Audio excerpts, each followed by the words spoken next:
Apa kabar? Alhamdulillah. Sudah sarapan insyaallah.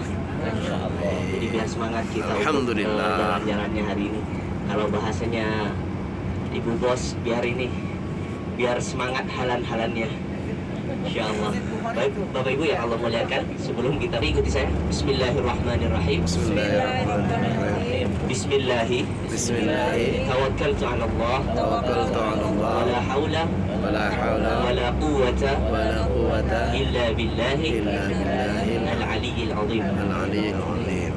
Suara. Allahu akbar. Allahu akbar. Allahu akbar. Allahu akbar. Allahu akbar. Walillahil hamd. Walillahil hamd. Subhanallazi Subhanalladzi sakhkhara lana hadza hadza wa ma kunna lahu muqrinin wa inna wa inna ila rabbina ila rabbina lamunqalibun. lamunqalibun. Allahumma ashibna asrifna fi safarina safarina hadza hadza albirra wat taqwa wa min al-amali ma tarda. Allahu akbar. Walillahil hamd. Waalaikumsalam. qaumin Dara qaumin mu'minin mu'minin wa qad atakum wa qad atakum ma tu'adun ma tu'adun mu'ajjilin mu'ajjilin gadan wa wa inna inna insyaallah insyaallah bikum lahiqun. bikum lahiqun. Assalamualaikum Ya ahla baiti ya ahla baiti Rasulillah, Rasulillah. jazakumullah Jazakumullah an ummati Rasulillah an ummati Rasulillah jazaan hasanah. jazaan hasanah. Bapak Ibu, pagi hari ini kita akan city tour kembali. Jadi tujuan city tour kita ini Bapak Ibu yang Allah muliakan, karena umrohnya bersama hufadzul Quran, orang-orang yang hafid, yang bisa menghafal daripada kalamullah, maka sedikit banyak alasan dan tujuan ziarah ini harus memiliki legal standing yang merujuk pada ayat-ayat Al-Quran, di mana Bapak Ibu Allah Subhanahu wa taala itu berfirman, wa kullan naqussu 'alaika min amba'ir rusul ma nusabbitu bihi fu'adak. Jadi Rasulullah sallallahu alaihi wasallam, jadi kalau bahasa santri Madinatul Quran, Al-Quran itu proses penurunan Al-Quran sekaligus menjadi penutup terakhir daripada kerisalahan Nabi Muhammad SAW disampaikan berapa lama? 23 tahun. 23 tahun. Berapa? 22 tahun. 22. 2 bulan. Oh. 22 hari. Dibagi menjadi 2 fase. Ada fase Mekah dengan 12 tahun 5 bulan 13 hari. Ada fase Madinah dengan 9 tahun 9 bulan 9 hari. Ditotalkan semuanya menjadi berapa? 22 tahun 2 bulan 22 hari, dengan asumsi ayat yang turun yang terakhir, ya, ayat yang terakhir bukanlah ayat Al-Maidah al-yawma akmaltu lakum dinakum wa atmamtu alaikum ni'mati, karena ayat itu turun ketika Haji Wada. Nah, sedangkan dari Haji Wada Rasulullah SAW meninggal di hari kelahiran beliau, yaitu bulan ini Rabiul Awal. Jadi masih ada risalah kenabian antara jangka waktu dari mulai Zulhijjah sampai ke Rabiul Awal. Nah, oleh sebab itu salah satu pendapat para ulama mengatakan bahwa 9 hari menjelang Rasulullah SAW akan wafat, maka turunlah surat Al-Baqarah. Bukan untuk dicek lagi ayatnya berapa, saya lupa nomor ayatnya, mengatakan wattaqu yawman turja'una fihi ila Allah tsumma tuwaffa kullu nafsin ma kasabat wa hum la yuzlamun. Nah, itu ayat yang terakhir yang turun. Adapun ayat al-yawma akmaltu itu difahami sebagai ayat yang terakhir yang turun, namun yang berkenaan dengan konstitusi atau hukum. Ada yang tahu ayat konstitusi dalam Al-Quran itu ada berapa? Ada 500, kurang lebih 500 ayat. Itu al-yawma akmaltu dimaksudkan adalah untuk menjadi ayat yang terakhir menutup dari ayat-ayat konstitusi atau hukum. Jadi ayat yang paling terakhir yang turun itu adalah surat Al-Baqarah, wattaqu yawman turja'una fihi ila akhirih. Nah, kadang-kadang Bapak Ibu yang Allah muliakan, selama 22 tahun, 2 bulan, 22 hari Rasulullah SAW menyampaikan risalah ini, kadang-kadang mengalami kejenuhan, kegalauan, kegelisahan, sehingga para sahabat yang nggak betah itu sing matur, ya, ngeruyu, kalau kata orang Jawa ngoyo, ya, kepada Rasulullah SAW, sehingga mereka mengatakan, mata Nasrullah, kapan pertolongan Allah itu akan datang? Maka Allah Subhanahu wa taala mengatakan langsung, ala inna nasrullahi qarib. Ingatlah bahwa pertolongan Allah itu sebentar lagi akan datang. Sudah dekat.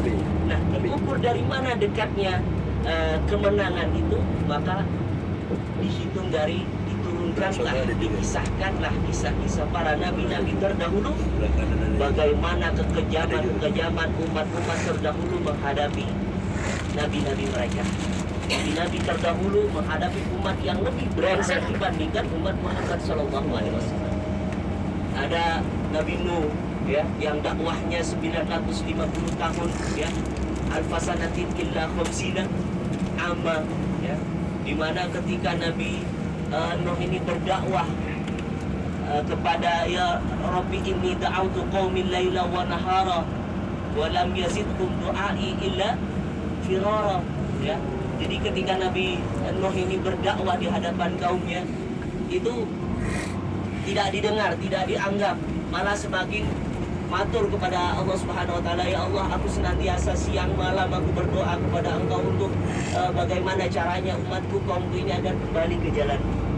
Namun dakwah-dakwahku ini, doa-doaku ini tidak menjadikan mereka dekat kepadamu, melainkan semakin jauh dari Engkau, ya Allah. Bahkan tidak sampai di situ. Wa inni kullama da'autu, bagaimana wa inni kullama da'autu ja'alu asabi'ahum fi adanihim, ya. Karena setiap kali Nabi Nuh ini berdakwah ke hadapan mereka, itu mereka menjadikan telinga-telinga mereka ditutup. Bahkan tidak seperti itu, dalam tafsirnya diperluas lagi, kaum Nabi Nuh ini berbalik badannya, kemudian diangkat sarungnya, dibokongin, gitu maksudnya. Jadi mohon maaf, luburnya itu diperlihatkan Nabi Nuh dari saking brengseknya. Jadi Nabi Muhammad masih perlu diceritakan hal-hal yang seperti itu. Untuk apa? Menjadi pelajaran untuk Rasulullah kepada para sahabat, dan terbukti sahabat menjadi termotivasi dengan hal itu. Nah, kalau Nabi saja perlu diceritakan tentang kisah-kisah Nabi-Nabi terdahulu, berapa malah dolak panjenengan cek perlu diceritakan kisah Rasulullah Sallallahu Alaihi Wasallam. Jadi beberapa tempat yang akan kita kunjungi ini, destinasi ini adalah tempat-tempat yang menjadi saksi bisu perjuangan Rasulullah Sallallahu Alaihi Wasallam ketika beliau hijrah, deportasi dari kota Mekah, di mana beliau itu dalam sirah Nabawi Ibn Hisham beliau disebutkan bahwa perjalanan beliau dari kota Mekah menuju kota Madinah ketika hijrah ke kota Yathrib pada waktu itu sebelum bernama kota Madinah, itu beliau sampai di perkampungan Quba, di suatu kampung namanya perkampungan Quba. Kurang lebih beliau tempuh perjalanan itu 9 hari 9 malam. Dalam riwayat itu kaki beliau sampai mengelupas. Kalau kita kan sekarang enak naik bis, apalagi nanti naik kereta, ya, yang biasa ditempuh oleh orang-orang kaum muslimin terdahulu 5 hari, 10 hari, ya, sampai 9 hari. Nah, kalau kita sekarang Masya Allah, tabarakallah, enak sekali Bapak Ibu, ya. Jadi sekali lagi, fabi ayyi ala'i rabbi tukadziban, naik kereta 2,5 jam sampai sekarang ke Mekah Al-Mukarramah. Itu pun kita kadang masih ngeluh, masih aja komplain, masih ini, masih itu. Jadi dibandingkan dari perjuangan Rasulullah Sallallahu Alaihi Wasallam, makanya pahala haji mabrur itu atau umroh yang mabrur adalah syurga. Kalau pahalanya kipas angin 17 Agustusan. Baik, sampailah di perkampungan Quba pada hari Senin. Kemudian beliau tinggal di sana selama 4 hari dan sholat di sana. Kemudian Rasulullah SAW membangun masjid tersebut bersama penduduk Quba. Dalam ayat disebutkan itu, A'udzubillahi minasyaitonir rajim, "La masjidun usisa 'ala taqwa min awwal yawmin ahaqqu an taquma fihi rijalun yuhibbuna yatatahharu wallahu yuhibbul mutahhirin." Masjid yang lebih berhak untuk kau sholati wahai Muhammad adalah masjid yang dibangun atas dasar ketakwaan. Terdapat di sana orang-orang yang ingin bersuci, dan Allah mencintai orang-orang yang tidak bersuci. Maksudnya di sini dalam Ibnu Katsir itu disebutkan yang dimaksud dengan hendak bersuci.